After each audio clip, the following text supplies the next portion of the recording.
অহংকারীদেরকে আল্লাহ কিয়ামতের ময়দানে ডাকবে।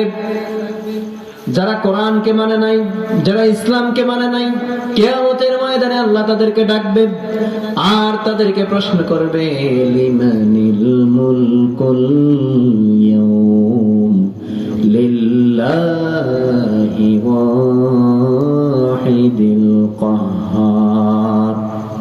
কিয়ামতের দিন আল্লাহ ডাক দিবে, বলো আজকের দিনের রাজত্বটা কার? আর জোরে বলতে হবে, কিয়ামতের দিনের রাজত্বটা কার?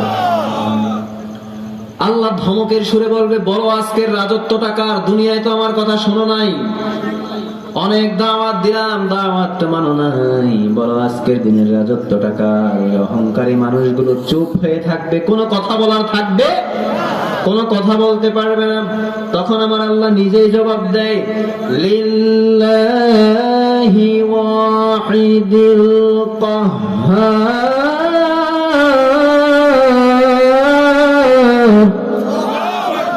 জেনে রাখো, ওই দিনের রাজত্বটা যার হাতে থাকবে তার নাম হলো কাহ্হার।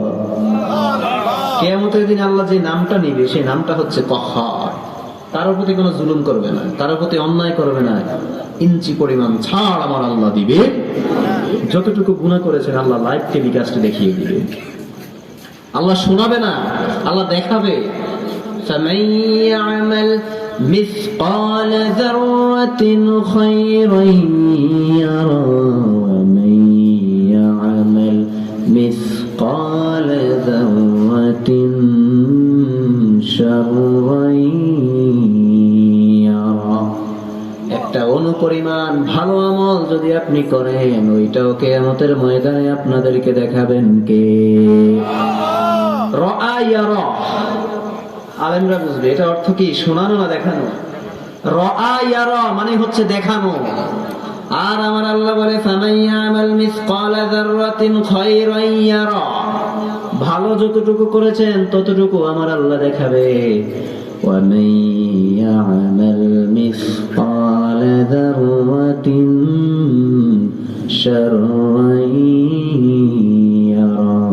খারাপ যতটুকু আমল আপনি করেছেন কিয়ামতের ময়দানে সেটাও দেখাবেন কে? এজন্য ইবাদত আমরা করি কয়জনের? সবাই বলতে হবে কয়জনের? এজন্য আমার আল্লাহ বলেন, ওয়া আলাল্লাহি কসদুস সাবিলি ওয়া মিনহা জাইর। সহজ সরল পথ, কোরআনের পথ, নবীদের দেখানো পথ, আউলিয়া কিরামদের দেখানো পথ, এটা হচ্ছে সিরাতাল মুস্তাকিম। ওয়া মিনহা জাইর, এর থেকে যে বাঁকা পথ দেখাবে সেটা ইসলামের পথ। এজন্য আমার আল্লাহ বলেন, ওয়া আন্না হাযা সিরাতী মুস্তাকিমান ফাত্তাবিউ। এই যে পথটা আমি আল্লাহ দেখালাম, এই পথটার অনুসরণ তোমরা করো। সুবহানাল্লাহ। ওয়ালা تتبعوا السبل فتفرق بكم عن سبيلي।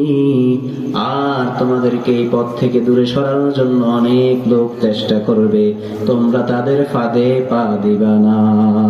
সুবহানাল্লাহ। যালিকুম ওয়াসাকুম বিহি লাআল্লাকুম তাত্তাকুন। আর এই সহজ সরল পথের নসিহত যিনি করেন, চিল্লে বলতে হবে তিনি কে? এজন্য ইসলামকে পথ হিসেবে পেয়ে আমরা খুশি না বেজার? আর জোরে বলতে হবে খুশি না বেজার?